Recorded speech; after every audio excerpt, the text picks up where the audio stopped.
Salut à toi et bienvenue pour un nouvel épisode de Step & Move. Aujourd'hui, je vais te montrer ce qu'est StepN et t'expliquer si StepN a, selon moi, encore un avenir en 2024.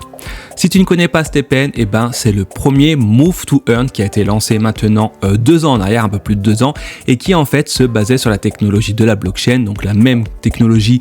que celle utilisée pour les bitcoins, tout simplement pour récompenser ses utilisateurs en allant tout simplement marcher à l'extérieur ou bien encore en allant courir. StepN se glisse dans la catégorie des applications dites Move to Earn, ce n'est pas exactement ce qu'il en retourne. Je t'invite à aller voir la vidéo précédente où je t'explique l'origine des Move to Earn et leur évolution depuis leur création il y a quelques années en arrière. Et également profites-en pour t'abonner si ce n'est pas encore fait. Alors StepN, comme je te l'ai dit, c'est la toute première application dite Move to Earn basée sur la technologie de la blockchain qui a permis en fait à ses utilisateurs d'être récompensés en allant courir et en allant marcher, non pas en argent sonnant et trébuchant comme on a l'habitude d'avoir, mais tout simplement en étant récompensé via de la crypto-monnaie. Alors StepN a été lancé en 2021 par l'entreprise FSL qui s'appelle Find Satoshi Lab et qui s'était donné comme objectif d'aider les gens à avoir une meilleure vie en les forçant à aller bouger, tout simplement en les récompensant, et également à lutter contre le réchauffement climatique en forçant les gens à se déplacer à pied plutôt que d'utiliser leur véhicule thermique personnel. Et également ils se sont donné comme vocation d'intégrer la technologie de la blockchain dans le quotidien des gens de manière on va dire assez fluide grâce à une application smartphone tout simplement qu'on télécharge sur iOS ou bien encore sur Android. Et il faut savoir que au lancement de l'application StepN,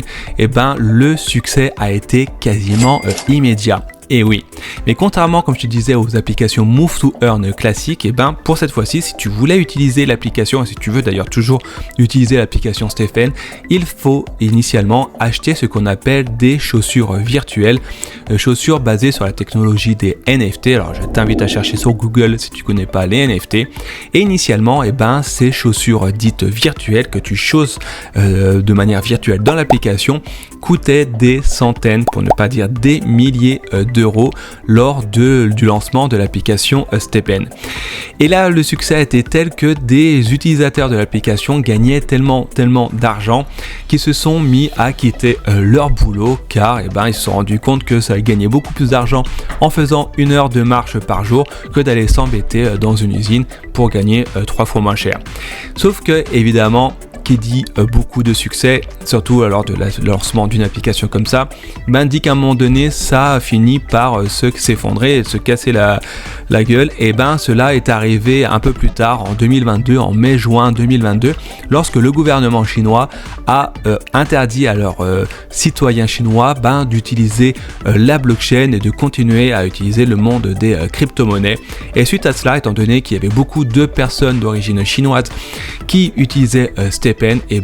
ceux-ci sont mis à vendre en masse et en quelques jours seulement l'ensemble de leurs chaussures virtuelles NFT, de leurs baskets et tout ce qui tourne à l'intérieur de l'application. Et par conséquent, cela a produit une chute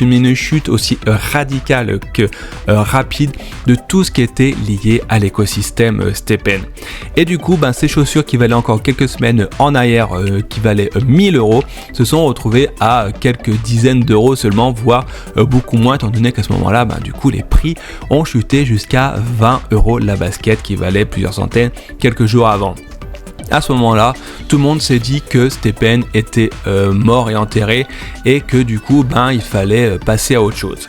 Et ça n'a pas été le cas et pas du cas du tout, car l'entreprise qui est derrière, qui s'appelle Find Satoshi Labs, comme je te l'ai dit,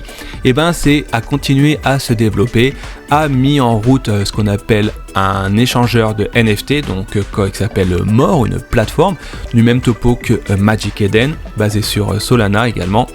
Et ensuite, a développé un nouveau jeu, Gazero, qui n'a pas très bien fonctionné. Et aujourd'hui, en 2024, 2 ans après son lancement, FSL continue son bonhomme chemin. Et aujourd'hui, avec le bull run qui s'annonce et avec le halving du Bitcoin qui s'annonce, on se rend compte que les jetons liés à STPN recommencent à augmenter. Par exemple, récemment, le GST, qui est le jeton utilitaire de l'application que l'on gagne très basiquement en allant marcher, a connu une augmentation en passant de 0,01 centime d'euro le jeton à 0,10 centimes le jeton. Ce qui d'un coup, les gens se disent au lieu de gagner 3 à 4 euros la sortie en allant marcher, on peut en gagner plusieurs dizaines. Et aujourd'hui, c'est pour ça que je pense que STPN a encore